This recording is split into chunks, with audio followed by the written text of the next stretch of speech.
What's happening, everybody? It's your boy Fares Muthana, and welcome to another great edition of Good Friends, Better Rivals. Today, we are reviewing Week 6 of the NFL football season. It was a great week. But we're also going to be previewing Week 7. It wasn't so great for some. It was amazing. I could not ask for a better week to be a Giants fan. Because, guys, if you hadn't noticed, only one team in the NFC East won. One team.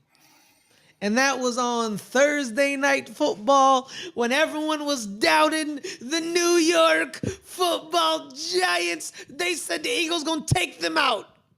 They said they don't have enough talent. What is a Cam Scatterboo?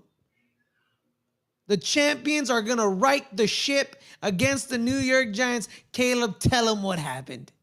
We already talked about this game. I don't know why we're All right, but the bigger news is the other two matchups that involve the NFC East. What's up, Leo? On Monday Night Football, the Washington Commanders and their starting quarterback literally fumble the game away. And then on that Sunday in Carolina, the Cowboys couldn't get a victory against the Panthers. And the Panthers beat the Cowboys 30-27. So only one team in the NFC East prevailed this weekend. So yes, it was a phenomenal day. Phenomenal week for me. All right, but let's move on. That week is dead. It's moved on, but we got to talk about what went wrong in the Queen City. Caleb, same old, man. Your defense stinks. Oh, yeah, I mean, that wasn't surprising. Yes. I mean, we knew that was going to happen. Yes. Yeah, I mean, the game wasn't exactly what I thought it was going to be. We just, like I said last week, all we needed to do was make a couple stops. We made one stop when we turned over the ball, and then we just need one more at the end of the game. If we just make that one stop at the end of the game, we get the ball back, we probably go down and score, and we could possibly tie it up or win the game. And that's what we needed. We didn't get it. And that's how every game is going to be. We just need two stops. If we don't get the two stops, we're not going to win. Simple as that. What about there was that one drive where you guys I was about to talk out? about. Okay, all right. Yeah, I mean, just horrible play calling on the final drive that we had the ball. I just don't understand what was the thinking there. We were beating them all day with George Pickens, going long to George Pickens on intermediate deep passes, and then all of a sudden, right in the crucial moment of the game, our final drive, and we going short. We're going horizontal on these passing plays, and these short little passing plays are not complete. I mean, I don't understand what the thinking there was.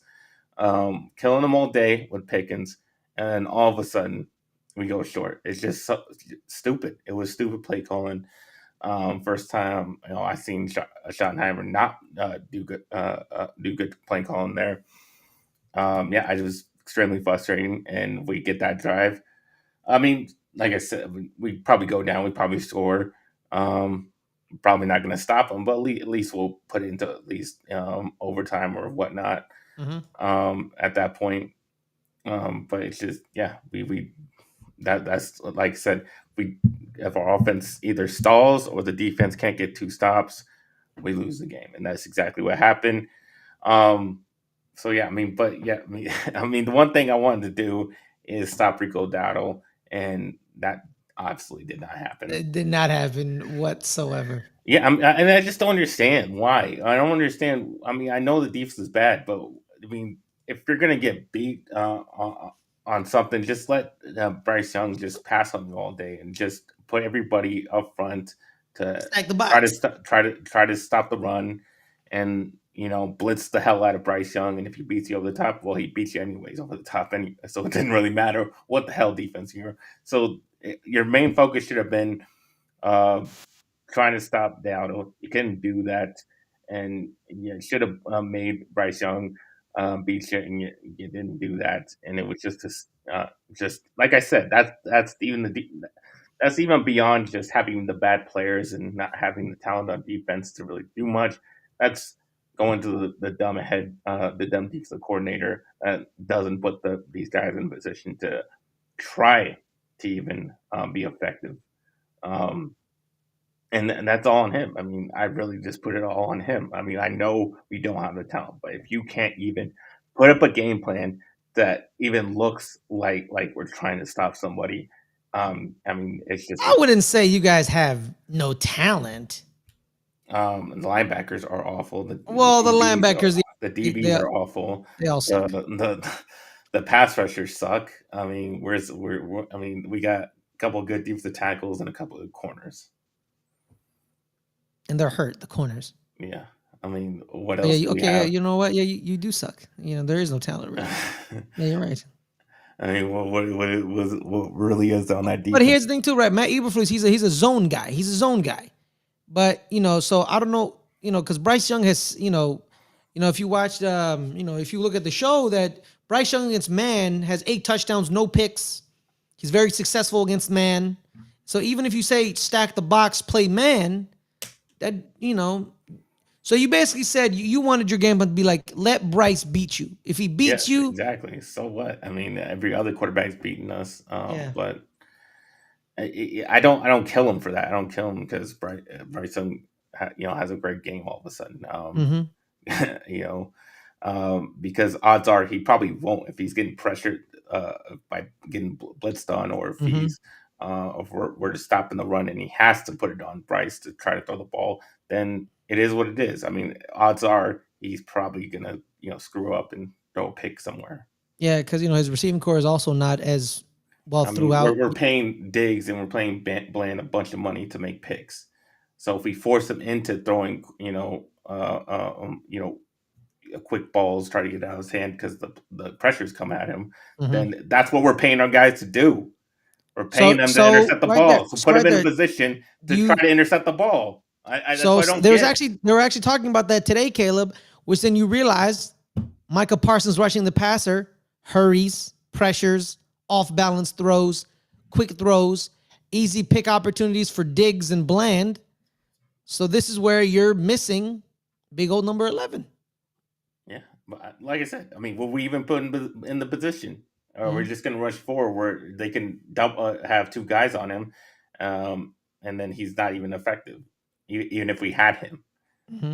That's what I'm saying. The defensive scheme is stupid. You need a little more exotic blitzing, rush 5, show 4, rush 5, show 5, rush 4, mix it up. It's predictable defense is with Matt Eberflus. Well, it's not even that it's predictable defense. You don't have the talent. So just do something that's a little different, out of your comfort zone, that can make these guys play at the best of their capabilities. Because could it be because he doesn't have the right talent, right? Because this team that's what I'm saying. You have man corners. He doesn't have the guys that he would need for his scheme. Yeah. Okay, we know that. So change it up. Yeah. So the scheme should be the players. The scheme should be the players. Yes. You know what you have, so change it up and make it work. At least, or even if it doesn't work, just make it so they have a chance to work. Now I'm with you, man. I'm with you. Matt Eberflus is the problem here. The defense sucks. You scored 27 points, and you still lost. Yeah. You've dropped 40 in 2 games. And then you dropped 20 in the first game, and I think that was because the lightning delay kind of ruined both teams' momentums. So 27-20, 40-40, and then you had that weird game in Chicago where you had 14. That game was you're probably deflated because CD went down. But yeah, need to fire Matt Eberflus. Yeah, well, we But also too, you lost all your good coaches from Mike McCarthy. Al Harris isn't there. So who's directing the DBs in the back end? Isn't Al Harris anymore. It's Darian Thompson, who, if you don't know who he is, I do know who he is. Wasn't a very good player when he was a player. All right. So that's all I got to point out. He's a I mean, that doesn't really matter about coaching, though. Yeah, but he's not a good coach either. You know what I mean? So Al Harris, he's helped coaching the back end. He knows, it helps probably with the back end scheme. Maybe, I don't know. I don't understand what I don't know who their passing game coordinator is. That means, is it, I don't know, man. Whatever. But yeah, you lost all your good coaches. Matt Eberflus doesn't have the players. See, I hate coaches like Matt Eberflus. I hate them because they think their scheme is the scheme, right? But when you get hired as a coordinator, your scheme doesn't matter because you're not the head coach. And at the end of the day, the scheme should always be the players. Why do you think Bill Belichick is the greatest greatest coach of all time? We can talk about his last couple years in New England, yeah, well, literally his first 3 Super Bowls were all won because of the defense, bro. What are you talking about? Man, but yeah, I mean, he had the defense with Brett Bledsoe. Okay, and I think they we don't know that yet because we did know that they weren't good. It could have been evolving, and then he got hurt. It's coulda, woulda, shoulda. We don't know. Okay, all right, let's calm it down here. I mean, what's up, Davon? We saw him before Brady was there and after. I mean, I am also here for the Jackson Dart content here, Davon, as well. But the scheme, his defense, the scheme was the players. There wasn't like, oh, Bill Belichick only runs man or Bill Belichick only runs zone. The scheme is the players. The players are the scheme. Tailor your play callers to your players. You have man corners. Play man. Like I keep telling with Tay Banks, with a lot of things that's wrong with Tay Banks with the New York Giants, he was drafted to be a bump and run athletic man corner in Wink Martindale's scheme. New defensive coordinator, new scheme, doesn't fit well. They play a lot of off coverage. They play some zone.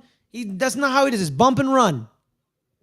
That's why people were scared of Nnamdi Asomugha. Remember Nnamdi Asomugha, Caleb? At one point was the scariest corner in the game. The Raiders' scheme has always been, we play man-to-man coverage. Bump and run since the 70s. Since, Mike Hayes, Lester Hayes, since them. And he was lethal with bump and run man-to-man coverage. So people got scared to throw it at him. But then when he moved to Philly, different scheme, people threw at him and then realized he can be got. It's just bad coaching all around. He needs to be gone. He needs to be fired. This isn't a talent issue. Yes, your linebackers stink. But, nowadays linebackers, you need defensive linemen to free them up to get tackles, right? Has always been. You can't always draft Ray Lewis. You can't have that. Not everyone has a Ray Lewis or a Bobby Wagner or a Derek Brooks or a Sean. Oh no, Sean Lee, scratch that. Or a Fred Warner, Patrick Willis. You don't got that all the time. Linebackers. Linebackers is a very hard position to find good players. It's really hard. I think that's one of the hardest because what's a linebacker, right? Do you want the slender linebackers who are kind of safeties, or do you want the big linebackers that are kind of like thumpers? You don't know that you need to find the right one. And there's a lot of you basically want both. You want a big linebacker who's fast as hell. Exactly, but you're not. That's Fred Warner. That's Fred. And guess what? Fred Warners don't grow on trees. You know what I mean? So you got to pick one. Like look what happened with Devin White. Tampa Bay was like, bye. He stopped playing good. It's like, you got rid of him. And they replaced him. They kept Levante David, though, because they knew Levante David. He's that dude. Always been that dude. Shout out to Levante. He's been that dude. But exactly, Levante David, he's smaller, he's fast. There's a lot of stuff with the linebackers,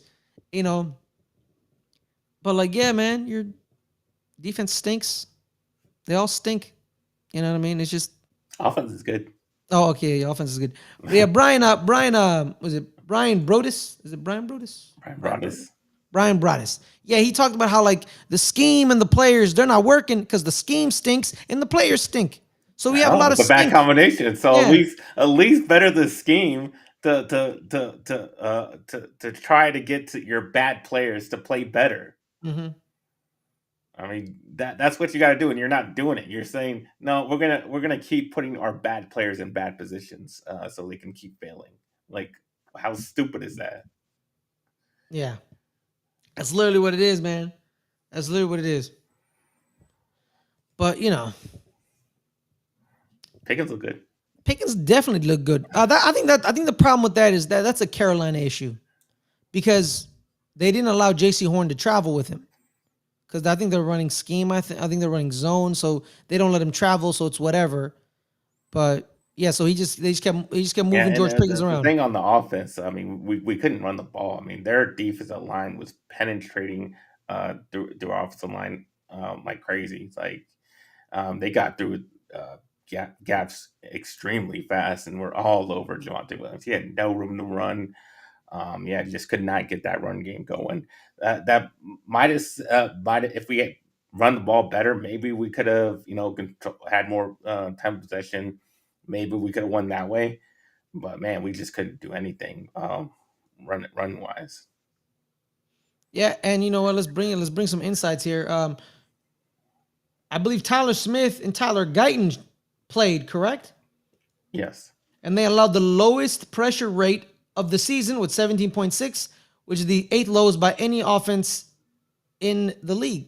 So you guys did good. You guys did good. But I mean, the run Dak is making the offensive line look probably better than they actually are. quick passes. He's throwing, he's getting the ball out and he's being accurate with it. So it's definitely making that the pass protection look a lot better. Yeah. Jake Ferguson, Caleb, why didn't we get a better game from him? Because Dak just goes to the open guy, and the open guy was Pickens. I mean, that's just simple as that. I mean, if he was the open guy, he would have got the ball. I mean, that's just kind of Dak's game. He'll get it to the open guy. Why not? It will be different guys. It'll be different guys. But throughout the season. Were their linebackers? Their linebackers they can't cover tight ends this year. Why not take advantage of that matchup? Did it not pan out that way? Maybe they tried to. I don't know. I have to go back and look at every single play, but maybe it was just covered. Yeah. Couldn't establish the run, unfortunately. So you were kind of one dimensional. Yeah. 29 yards for Javonte Williams. 3 yards from Ryan Flournoy. Flournoy. I got to drop him in one of my fantasy leagues. Why? I picked him up after he had that good game. He didn't do nothing. He'll still be a factor in there. Even though what happened, bro? Like your run defense looked good for the first, 2. No, they probably didn't. Honestly, they just didn't run. I don't think the teams just ran on us. Yeah, and then Carolina literally just said, "I'm going to slap." I don't think it was just Carolina, yes, but the last 3 teams said they can. Yeah, we can go ahead and run on this team. I just don't think the Eagles have struggled to run the ball all season. Yes. I think it's because they don't have Landon Dickerson in that offensive line. The Giants had Tyrone Tracy playing, and the Bears just didn't need to because they were killing us through the pass. Mm-hmm. So yeah, by the time we got to the Packers, we got killed in that game on the run. We got killed with the Jets, and we got killed in this game. So I just don't think the first 3 teams. So you're saying week 18, game 17, the scat man is gonna run wild all over you? That's if we can't get it fixed. I mean, probably won't get it fixed, but I mean, if we do something. Well, let's look at it. So the Jets had Jets had 113 yards. Well, then 26 with Justin Fields, but I only go by running back, so 113 yards. Because sometimes those QB rushes, they're like scrambles and no one's really playing. They're not playing. You're not playing. You're not playing pass. You're not playing run. You're playing pass. It happens all the time. Let's see. Green Bay, 86-44. That's 100. That's 120. Yeah. That's 120. And then 113 for New York, 120 for Green Bay. And then Carolina had 183. So these last three games, they slapped you around in inside run. Because even let's see the Bears. The Bears had 30. Gyps. Yeah, Yep. they didn't need to. Yeah, they didn't need He was just doing so well, just passing all over the defense, and so they really have to run. Yeah. But yeah, hopefully, you don't fix it, which would be funny for me. Thank you. I would appreciate that. But let's get right into it, Caleb. Okay. This preview, because we've already reviewed the Giants till oblivion. They slapped around Philadelphia. We beat Caleb. You know what happened? We beat Philadelphia so bad, one of their players retired. I think he's probably thinking about retiring anyways. Yeah, and he realized, I can't do this no more. The Giants just slapped me around. I'm done. It's like, you're damn right, Zadarius Smith. You are done. Go away. But then let's keep it moving. Let's preview it. Next week, it's a big NFC East matchup. It's the Washington Commanders against the Dallas Cowboys. They're 3-3. Like I said, they literally fumbled the game away against Chicago. Jaden Daniels. It's at home in Dallas. You're 2-3-1. And to see the standings, Caleb, let's see the standings. The NFC East. It's wide open. It's wide open. Wide open.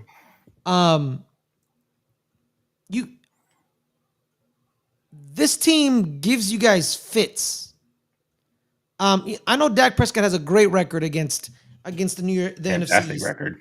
He has amazing records against. He only lost them twice. Exactly, which is technically, so 2. But they've beaten him post rookie year though.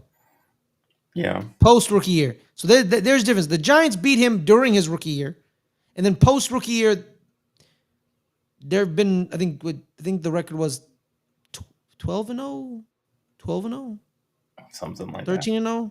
I don't know, something like that. It should have been 12-1, but that's another question. I'm gonna choke Shane Bowen out, but I digress. But both of their victories have been against Dak post rookie year, so their win's a little bit better. I don't know if it happened like 8 years ago. I don't know if that's no, it did happen. No, it didn't. It happened. You guys remember you lost to them? I think Tyler Heineke beat you like 3 years ago. Maybe. I don't remember. Yeah. But your defense can't stop nobody. They have Jaden Daniels. They also have Bill McCoskey-Merritt, a running back. You can't stop the run. You're in Dallas, though. You're at home. But the Giants dropped 37 on you at home. And the Giants had Russell Wilson. Okay? That's true. So that means nothing. And if you watch Betting the NFL, by the way, guys, great show every Wednesday, 8 o'clock Pacific. The home favorites, that doesn't matter anymore. And Vegas knows what they're talking about most of the time. So it doesn't matter. I don't think we're favored. Are you? Oh, you're not a favorite? I think we're the underdog. No. Well, you know what? I would put you at mine plus 3.5. That's my own personal opinion. We're like a 1.5 point underdog. 1.5, because that's the home thing right there. That's the home thing, right? Because they think the home thing still works, but I don't see how you stop him. I don't see it. We're not. I mean, we're not. But here's the thing. It doesn't matter. Yeah, but the problem is how good is their defense? I don't think it's that good either. They're not good at all. Yeah. So it's going to be a shootout in Dallas once again. Especially it's another Texas shootout, baby. Especially they're missing the best pass rusher, Dorrance Armstrong. Yeah. So that even makes it worse. Their secondary is terrible. They have a lot of old players. Uh, In the linebacking core, Frankie Louvu, Bobby Wagner. yeah, So they're pretty old. they're not very good and defensively, and and they're Dan Quinn runs a defense that you can run on. Mm-hmm. So we can get back into a running game like we did in the first few games, and if we get back to that, then yeah, we'll be very effective against this defense. Um, the problem is the defense. Like I said, make two stops, and that could be because Terry McLaurin will be out, which means you're gonna have a backup in there, and maybe Mm-hmm. the stop comes because the guy who's replacing McLaurin drops the ball, Luke and that could be the McCaffrey. difference in the It's Luke McCaffrey, by the way. and that could be the difference in the game. Just one drop ball because It's Luke McCaffrey. that guy drops a ball that Terry McLaurin wouldn't, and then that ends their drive, and then we get the ball back and we win the game. Mm-hmm. So and then or it's because we're at home and we make some noise and they false start and makes their drive worse or something like that. Do you guys make a lot of noise at home? Yeah, we make a lot of noise. Okay, I just because I don't feel it when I watch Cowboys games. I don't know, just the crowd. The stadium feels like it feels sterile sometimes. I don't know. That's just me. Probably the broadcast doesn't capture it well. Probably But not because it's just so kind of big. It's massive. It's like what? It's like. Yeah. Well, no. It can become 102. But know, seats. How many seats do you have? 90 something probably. Really? Yeah. Well, okay, that's weird because I looked up the biggest stadiums in the NFL. It says the Giant Stadium is like the biggest, which is weird. Time out. We can sell like Yeah, you can. Yeah, 100. Yeah, you can. Thousands of tickets just based on people standing. Yeah. All right. Capacity. You're third, seats wise, 80,000 seats. 80,000 seats. Then you have the standing room only section. Giant Stadium has 82,500 seats. Yeah. Yeah, exactly. It would be hard to mic a stadium that size to get accurate crowd noise. Yeah, that's true. Yeah, that's probably why. But yeah, but just seats wise.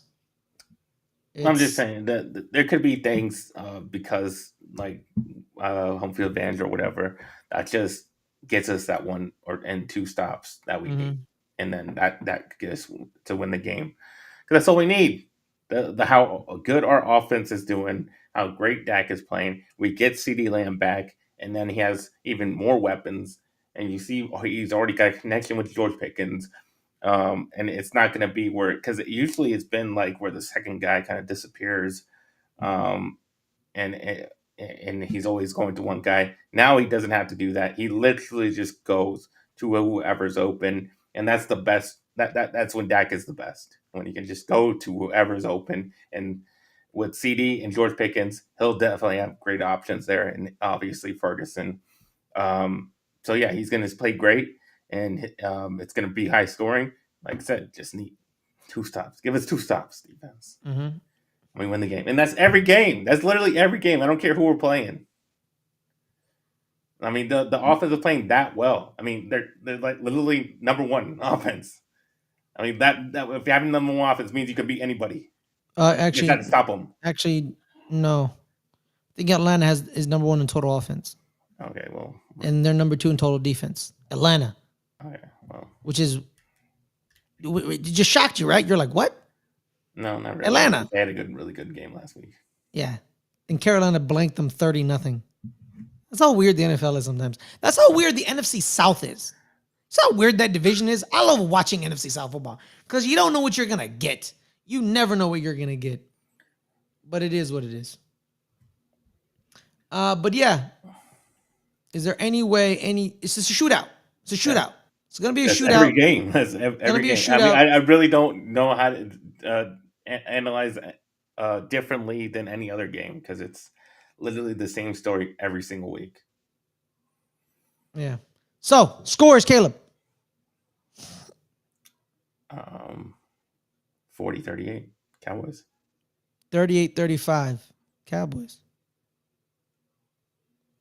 Because I need you to win this game, actually. I need you to win this But game. that's the thing. That's the thing. That's why it didn't. Even though it would have been obviously helpful if we won that game. Yeah. Give us a little more, slack. You're still in the division. You're not But out of it. yeah, but we could still win this game. We're 3-1, which but it was up over the Washington. And if you guys even if you guys win, we'll be number 2 no matter what. Yeah, because Philly would be 4-3 because we think Philly's losing Minnesota. If they lose, then it'll be 4-3. We're literally a half game out of first place if we win this game. Yeah. That's why I said it wasn't that important in the last game, even though it was important for it's morale purposes, room for error. Yeah, but the error has shrunk. Yeah, the error has shrunk. Especially when we look at the head of the schedule, after we play the Raiders, it's hell. I mean, it's a hell of a stretch there. Well, no, then you got the Broncos after Commanders. No, I'm just saying after the Raiders game, Eagles, it's really, Chiefs, really tough. Lions, Vikings, Chargers, Commanders again, and the Giants. That's hell. Giants. Yeah. That's a gauntlet. That's what I'm saying. The Panthers game would have gave us that cushion. Nice little cushion. Maybe we, if we drop a game, it doesn't hurt us that much. But now we got to go into that stretch, and we got to win most of them. We have to win most of those games. Yeah. And because if you let's just there's a chance if you don't beat Washington, let's say Washington does beat you, Denver is a good is a pretty damn good defense. I mean, I don't want to spoil it, but I mean, we probably have to beat Denver because we just never do. It's never beat them. I mean, it's not like we never have, but we usually don't. Yeah, and you're at Denver. Yeah, you're at Denver, so you're in Mile High, just like the Giants. So that's gonna be super tough for us. In the Cardinals, we never beat the Cardinals. But you're at home. It doesn't matter. We always lose to them for some reason. I think they get pissed off that you come to their stadium and take it over. I think they always play a little mad against you, a little angry. Not saying we can't win those games, but I mean, it's just historically we just haven't. Yeah. Yeah, man. You got Chiefs. You're not beating the Lions, man. I'm sorry, man. Being the Lions, Minnesota, maybe, but that defense is pretty good, and it's on Sunday night. Lions are on Lions Sunday night. Okay, so time out. Oh, but here's the thing. Lions on Thursday night. So Lions. Okay, here it is. So after the Broncos, right? You have a string of primetime games. Yeah. So you have Monday night against Arizona, and the 17th. Is that another Monday night? Yeah, back-to-back Monday nights. So another Monday night against the Raiders. Well, because there's a bye in between. Yeah. So then that's back-to-back Monday nights with the bye in the middle. And then you have Thanksgiving. No, we have the Eagles. Then it's Thanksgiving, right? No. You don't play on Thanksgiving? We do. It's against the Chiefs. But Thanksgiving isn't the 27th. Yes, it is. Thanksgiving moves? Oh, so it's the last. Yes. It's always my bad. Yeah. Sorry. What are you talking about? Thanksgiving? What? It's always the last Thursday of every November. I forgot about that. Yeah. So. Oh, then you don't play. You don't play. No, you don't. Okay. So Monday night, Sunday, Thursday. Thursday. So yeah, it's basically 4 out of 5 games are in prime time. Yeah. And then no. 5. Oh yeah, the Vikings too. So yeah, it's 5 out of it's 5. It's 5. 5 out of 6. No. And then you end off back to back. And then the Giants, if the Giants are in the running to win the division, that game is going to be on prime time. Do you think they're going to flex? They're going to flex it. Do you think they will be? No, I'm just saying if they are. Do you really think they will? Yes, I do. How? How do you think that? Well, let's transition over to the New York Giants. Well, okay. Am I? Well, what do you mean? We've already. Yeah, we gave our prediction. What are you talking about? I think we're good here, Caleb. We're transitioning. Yeah, we're transitioning. Yeah, the Giants are this week. They are against the Denver Broncos. The Denver Broncos are a great defense. They're pretty good, but that offense, it's not as prolific as last year, right? And the main battles. So let's start previewing. The main battles of this game are both edges against both tackles on both teams. When I say that, I mean Andrew Thomas and Jermaine Illuminor against Nick Bonito and Jonathan Cooper. And then our side, Garrett Bowles, Mike McGlinchey against Kayvon Thibodeau, Brian Burns. And then I'll throw in Abdul Carter in there. So it's those three against those two, and then those two against those two. Half a sack in the last 4 games. Who? Abdul Carter. Yeah, he is. So can you really throw him in there? Can you really throw him in there? Well, no, I can, because if that's the thing, right? If you're box score watching, you're like, oh, what is he doing? He's doing a lot. He frees up Brian Burns. They're moving Brian Burns a lot. Brian Burns then got bounced inside. Then he fights against the guard using his speed. Abdul Carter creates chaos as he dips his spin move. One of Brian Burns' sacks was because of Abdul Carter's like his rush, his twist. So he bumped inside. He is effective. People be like, what's Dexter Lawrence doing? Because people aren't watching. They're moving Dexter Lawrence across the defensive line. He's the best nose tackle in the league. He's not been playing nose tackle this year. He's been playing 3 tech, 1 tech, sometimes the 0 tech, which is the nose. They're moving him around.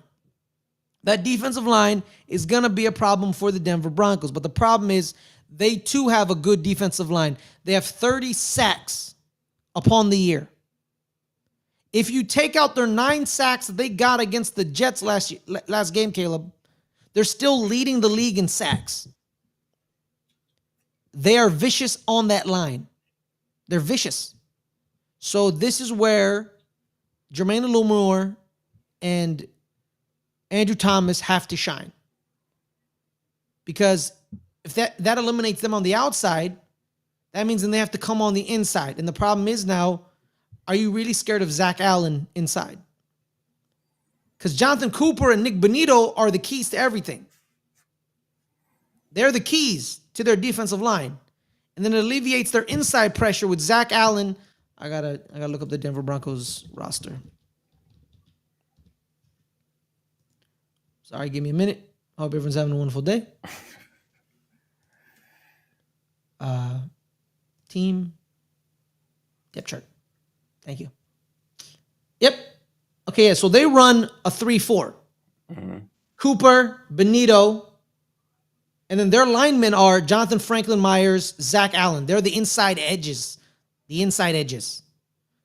Jonathan Franklin Myers is pretty good, and same thing with Zach Allen. They're also a problem. So if this can be negated on the outside, Greg Van Roten and John Runyon with, I don't know who the center is going to be, because like we saw against the Eagles, John Michael Schmitz came out the game after he was smacked in the mouth or on the nose, and I think they broke his nose. I think John Michael Schmitz broke his nose. And then Austin Schlottman came in the game, and like we said, Caleb, when do we know an offensive lineman plays well? When you don't talk about them. When you don't talk about them. And I didn't say a single word about Austin Schlottman. The thing is, the Eagles' inside pass rush of Jordan Davis, let's double check their roster, because I know Jalen Carter got injured, so he wasn't playing. His heel, he said his heel, he can't play on the turf in New York Stadium because his heel's going to hurt him, whatever the hell that meant, but sure, buddy.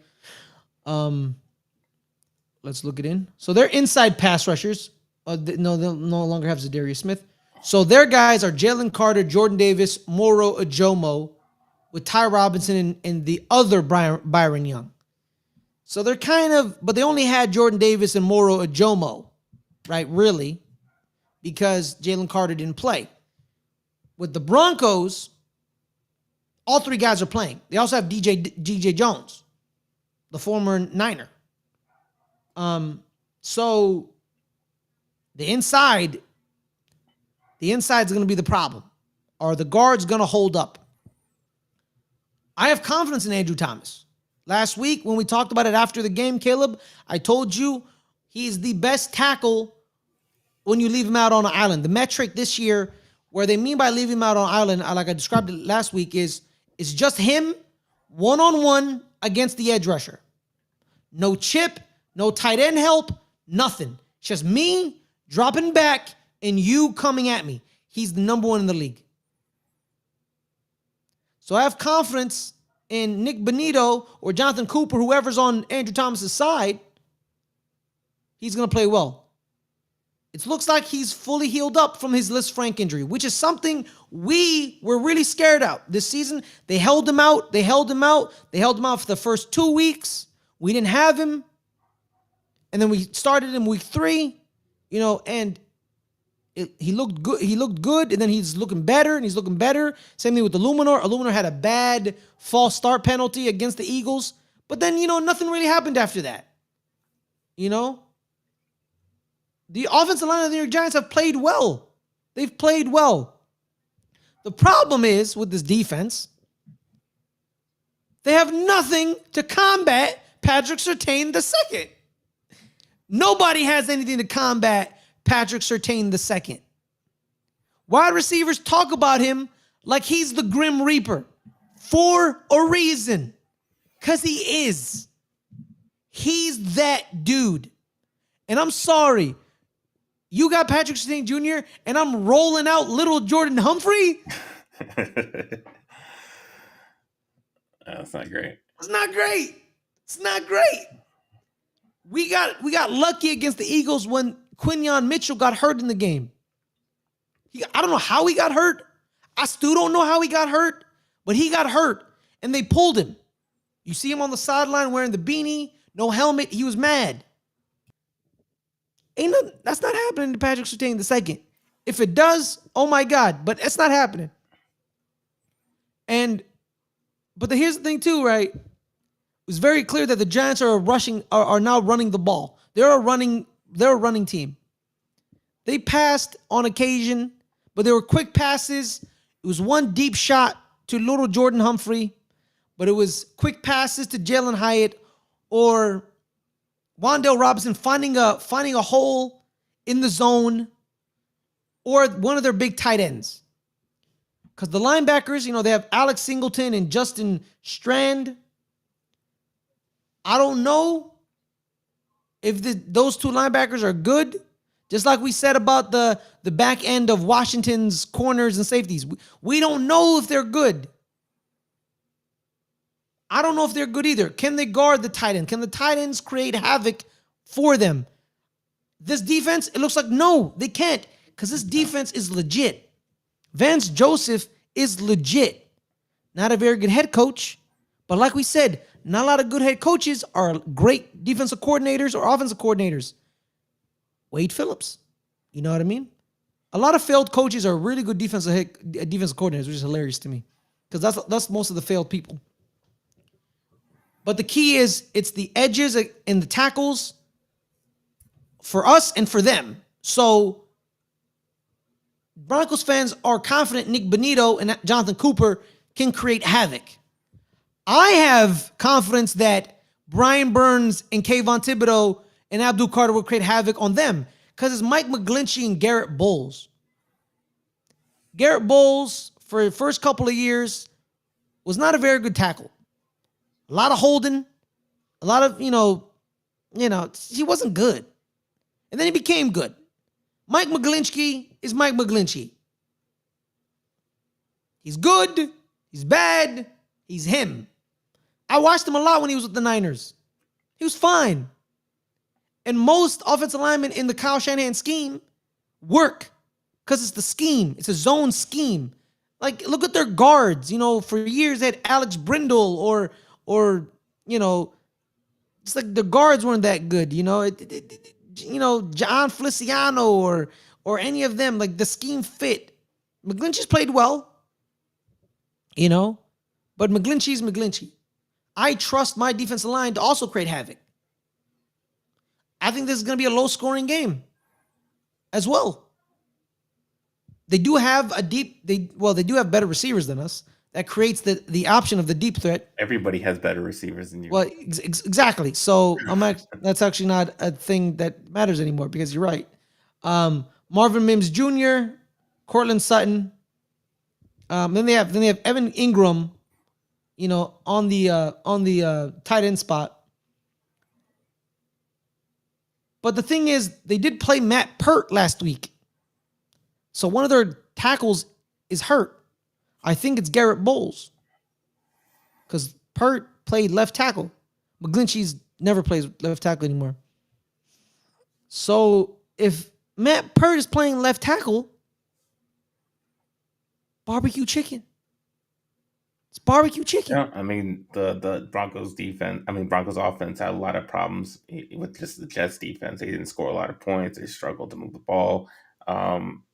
And it's going to be a problem with the same. It's going to be the same story with the Giants. I mean, the Giants obviously can get pressure with Brian Burns. See, Matt Pert got hurt.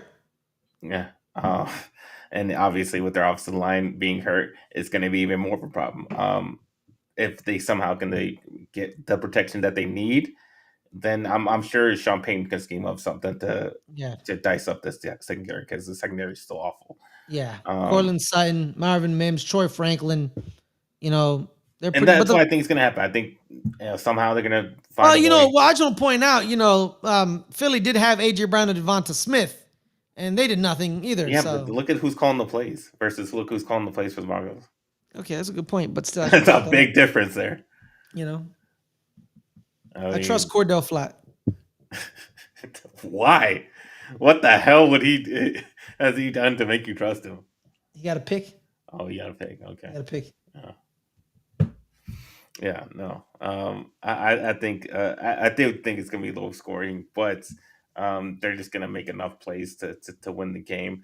I mean, I don't think the Giants are gonna have the success that they had on offense last week, because I mean Jackson Dart's likely to get himself hurt with the way he's playing, especially against this defense. Yeah, he needs to learn how to slide better. I think the way not slide better. He needs to learn how to slide. Period. The way the Giants win, you just hand it off to Scatterfoo. Yeah, just let him pound away and see if you can't get a big play out of that. Otherwise, I mean, you're not passing on their secondary. You're just not. No. Scatterfoo had 98 yards. Jackson Dart had 58 yards scrambles, 3 touchdowns, 1 touchdown. And that's why it comes down to the coaching. I mean, I think Sean Payton's going to outcoach Brian Daboll, and that's why they're going to win. Yeah. Seems like a lot of people were saying the same thing last week with Philly, but it is what it is, right? What happened again, Caleb? I mean, look at their coordinator. Okay, that's true. That's a good point, but we'll see. Yep. So Garrett Bowles will play, and Alex Zawinski's like to play left guard, replacing Pert. No, I saw he play tackle. So, man, that guy, some of these reporters need to fix their tweets, bro. God, man. Someone literally said he's now in at tackle. So he probably played a couple snaps at tackle, then went back. Yeah, man, you know what? The comedians are stupid. Stupid, man. Stupid. All right. I think it's going to be a low-scoring game. It's going to be definitely a low-scoring game. Because I think my defense is, that front line, just like, what's a great helper for bad DBs, Caleb? A good pass rush. Yeah. It's a good pass rush. And we have a good pass rush. It's at least good. At least good. Sometimes. Some people say it's great. Sometimes. Other times, I mean, you give Jalen Hurts like 5 days to pass the ball. Yeah, it's true. That should piss me off. I'm not gonna lie to you. That made me mad. So yeah. All right, let's do the score. All right. I think the Demons of Super Bowl 20 are gonna come back. I think the Giants win 14-10. Oh, yeah. No way the Giants are winning this game. That's going to probably be like around 20-13.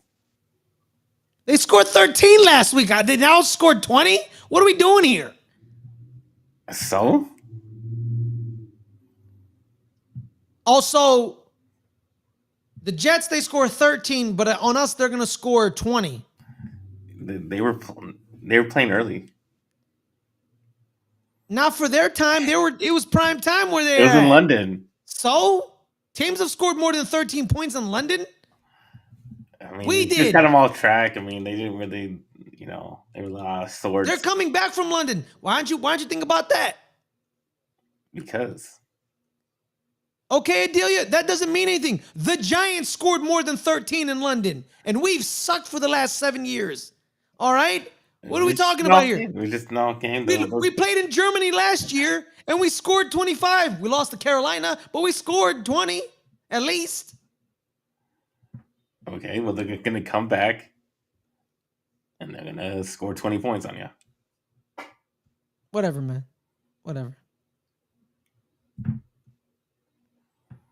Again, the Giants did the same thing in Germany last year. It's different. They're on the East Coast. Whatever, man. Carolina was playing us. They're on the East Coast, too. Shit, yeah, Carolina, that's true. All right. Wait, no, there's some West Coast teams have won in London. Yeah, but I mean, just why don't they send you? Why don't you all? There's already a bad record for West Coast teams going just to the East Coast, and then you. Yeah, but that's exactly. But no, they never talk about East West. They always talk about West East. Yeah, because it's earlier over here. That's why it throws the West Coast teams off when they have to go play over there. It's valid. Still gonna stick by my score. They're not winning the game. I should say they're losing because I said they were going to lose against Philly and they beat Philly. I should say they lose this week too, right? Keep the juju rolling. You would be right. Yeah. 21-10 Denver. No, I'm going to give them 21-13 Denver. Give it Denver. Yes, 21-13 Denver. Let's go with that. Caleb? I said 2013. 2013. All right. But guys, also too, join us Sunday. I'm doing play-by-play for the Denver Broncos game. I'll have a special guest, local or resident Broncos fan. Adelia will be joining me. So join me. If the Broncos are winning and she's smiling, I'm kicking her off the stream. So I'm going to put that out there. All right. But if the Giants are winning, I'm going to keep her on the stream so I can torture her. So there's two things, you know what I mean? But if she is smiling, I'm kicking her off. All right, I'm kicking it. I'm not doing this. Okay. All right, I have enough pain in my life. But thank you guys so much for joining us. Appreciate your support. Make sure to hit that subscribe, hit that like button. I'll find a way. Caleb, hit me. Where else they can find you on these great networks of LGRN? You can find me NFL Caleb 22 on Instagram and Twitter /X. You can find me on this channel doing Bet on NFL on Wednesdays at 8 o'clock. Most recent episode is on the channel right now, so you can go watch that if you like make money. And you can find me on the post game on Sunday after we play the Commanders. You play the Commanders in the 10 a.m. window? Yeah, 1:30. The 1:30 window. Yeah. It's the 1:25 window, is what they like to call it. Annoying asses. So 1 o'clock? Wait. It's 1:30. It starts at 1:30. 1:30. Okay, so we're probably going to be live at 4:30 post game. Yeah, before the Sunday night game. Yeah, before the Sunday night game. Yeah. Yeah. All right, guys. You got Fares Muthana. You can find me here every Friday, 5 o'clock Pacific. Sometimes I guest host the other football show, our soccer show, starting 11 when Adelia is sick. You can find me on our entertainment channel. Wednesday, Thursday, Friday, the Rewatchers Councils. Wednesdays, MCU. Thursdays, Buffy.